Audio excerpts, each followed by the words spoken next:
This post is inspired by a quote that I stumbled upon on Pinterest, an awesome source of inspiration for anything and everything. And on the same plane, also a great way to acknowledge how much of a concept time is. Leaving that aside for a whole other post. Here goes the quote, apparently cited by Rumor Godin. Excuse the mispronunciation if there is any. So, there's an Indian proverb that says, everyone is a house with 4 rooms. 1, 2, 3, 4. Physical, mental, emotional, and spiritual. Now, most of us tend to live in one room most of the time, unless we go into every room every day, even if only just to keep it aired. We're not a complete person. So that's the quote. And I'm going to bridge that into my life, seeing as it's kind of the only thing I can use as reference. I could choose to utilize someone else's, but I'm going to stick with mine because it just makes more sense. And if you relate, great. That's kind of the whole hope behind this. Throughout my experience, I have noticed that I have the capability, and I've kind of gotten the gist that most people do, of living between their ears. And so picturing in that motion aspect of things how they want the world to be. And when things in the physical world, so in this instance, physical, not mental, room number 1 and 2, don't really coincide the way that I see them in my mind and how they are, I tend to vacate the whole spiritual, emotional spheres because of insecurity or whatnot. And the more I dissociate from that physical, emotional, and spiritual, kind of getting stuck in mind, it drains. And I feel locked in. My background when it comes to education is psychology, and I chose it for the pure and simple reason that I had no clue what I wanted to do.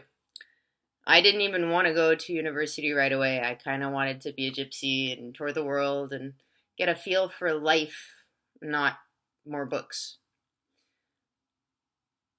So, psychology was a great option due to the fact that it does not only give you the opportunity to have a career, it helps you better understand yourself.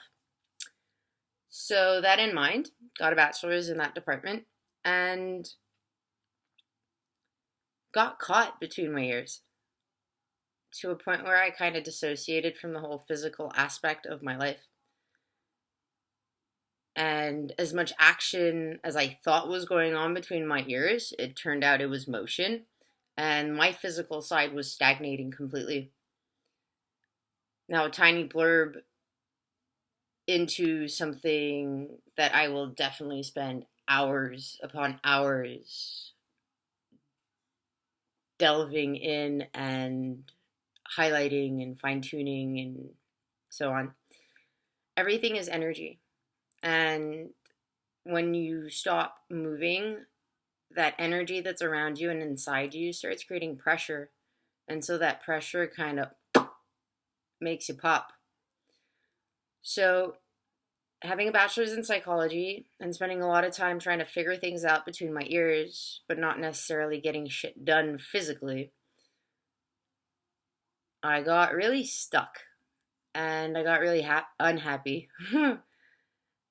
and apathetic, and the list goes on.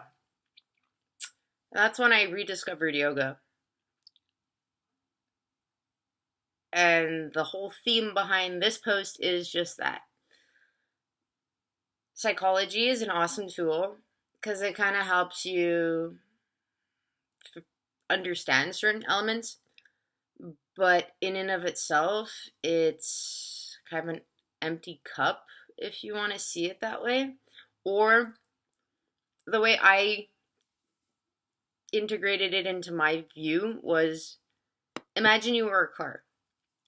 Psychology is taking your car to the mechanic. And the mechanic tells you that you have a problem with this, that, maybe a few other things, tells you which parts you need to change. And most of the time, you have no freaking clue what the parts even are. Yoga is going to 101 brief on how to fix your car on your own and then how to maintain it in the condition you want it, so that whether you're driving once a year or 5 hours a day, you feel fluid and you feel free and you feel optimal. So now merging the two concepts of this proverb that talks of the four rooms that comprise an individual, and how an individual can only feel balanced if they visit all those four rooms every day: the mental, emotional, physical, and spiritual. You, a car, your brain, the supercomputer on your car. And our supercomputers nowadays are equipped with anything and everything you can possibly think of. I used to watch Pimp Your Car back in the day, so I know they can even put espresso machines in random sedans. We have a lot of distractors going on right up here, bells and whistles and whatnot. But if we send all of our energy up there, then chances are our wheels are not spinning at the same rate, if they're spinning at all. So,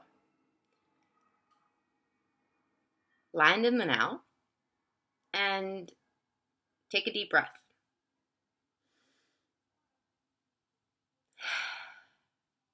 Sometimes when you have trouble breathing, holding your inhale or staying empty after your exhale for like a sec or two helps.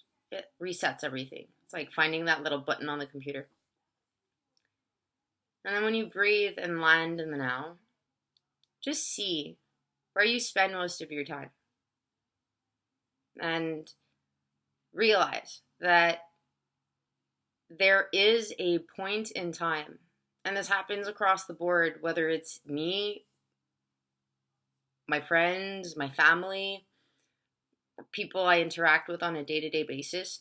We all have that instance where we kind of tap out of the physical world and get caught up in the film or rant or whatever it is that's between your ears. Where do you go? And when you go to that place and eventually realize that you've gone and you come back to your wholeness, your physical self,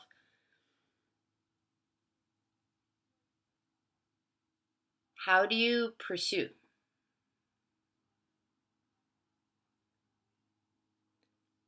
The reason I keep bringing up breath is because yoga is just that. Yoga is the tool kit that enables you to bridge your mind and your body together. Because what you probably have not realized, maybe you have, your habits, those actions that you do over and over again, effortlessly without thinking, and maybe most of them you're happy about, maybe others you're not, like biting your nails or emotionally eating or binge watching shows or whatever the case may be. Those are things you start doing when you vacate the hole that is you the union that is mind, body, spirit, emotion.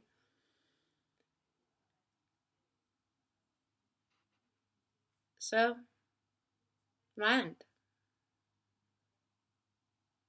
union, harmonize, because that's what yoga means in Sanskrit. Yoga means union. It's bridging. Bridging so that that vehicle, which is your body, and that supercomputer that it's equipped with, can flow in a fluid direction where you want to go.